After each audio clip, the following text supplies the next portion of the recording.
আসসালামু আলাইকুম। আমি আজকে দুন্দুল ভাজি করব। দুন্দুল নিয়েছি, এই দুন্দুলটা ভাজি করব। তার সাথে পাতলা পাতলা করে কিছুটা মানে দুইটা তিনটা আলু নিয়েছি, এই আলুটা দিয়ে ভাজি করব। কিভাবে ভাজিটা করি সেটাই দেখাবো। কড়াইটা বসিয়ে নিয়েছি, আমি এখন অন করে তেল দিয়ে দিব পরিমাণ মতন। তেলটা গরম হয়েছে। এখন আমি এখানে রসুন কুচি দিয়ে দিব পেঁয়াজ কুচি। এটা লাল করে ভেজে নেবে। এখানে কোনো মশলা বলতে অন্য কোনো মশলা ব্যবহার করব না, শুধু একটু হলুদ ব্যবহার করব, সামান্য একটু হলুদ আর সামান্য একটু ধনিয়া গুঁড়াটা দেবে, ধনিয়া গুঁড়া। পেঁয়াজটা লাল করে ভেজে নিলাম। এখন আমি এখানে এই এতটুকু পরিমাণে হলুদের গুঁড়ো আর দিয়ে দেবো একটু ধনিয়া গুঁড়ো। ওটা একটু লাড়া দিয়ে দেবো আলুটাকে আমি কষিয়ে নেব।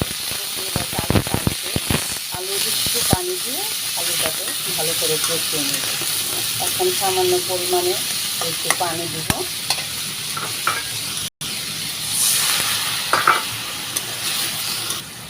দিয়ে দিব অল্প পরিমাণে লবণ।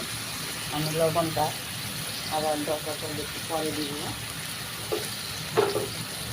দিয়ে দিব কাঁচামরিচ, ঝাল যার ইচ্ছে মতন।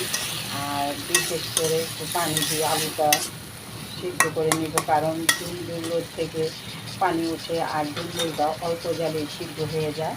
সেজন্য আমি দুন্দুলটা পরে দিব। দেখুন আলুটা একটু পানি দিয়ে আমি এই যে দেখুন একটু ভাঙা যাচ্ছে, আদা সিদ্ধ করে নিলাম। এখন আমি এখানে যে দুন্দুলগুলো আমি দিয়ে দেব।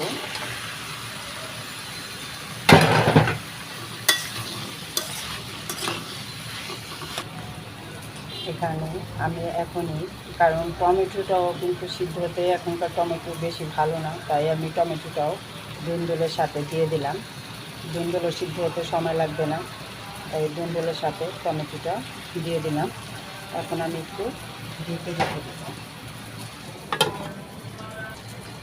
দেখুন আমি মাঝখানে একবার লাড়া দিয়ে গেছি। এখন দেখেন কতখানি পানি উঠে গেছে। এখন এই জালটা ধিমা করে দিলে হবে না, তো জালটা বাড়িয়ে দিতে হবে, তা না হলে ধিমা জালে এই দুন্দুলটা হয়ে যাবে, সম্পূর্ণ গলে যাবে। তাই আমি জালটা বাড়িয়ে দিয়ে এখন ভাজিটা করব।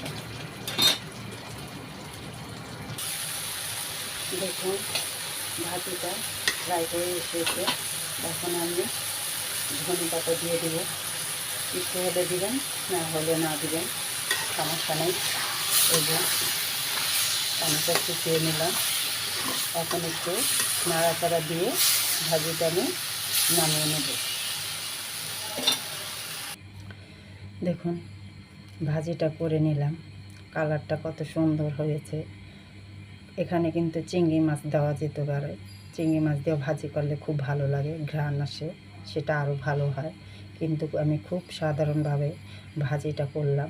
ভাজির রেসিপিটা যদি আপনাদের কাছে ভালো লাগে তাহলে আমাকে লাইক, শেয়ার, কমেন্ট করে জানাবেন এবং আমার ভিডিওটি সম্পূর্ণভাবে দেখে আমার ভিডিওটি সাবস্ক্রাইব করে দেবেন। আল্লাহ হাফেজ।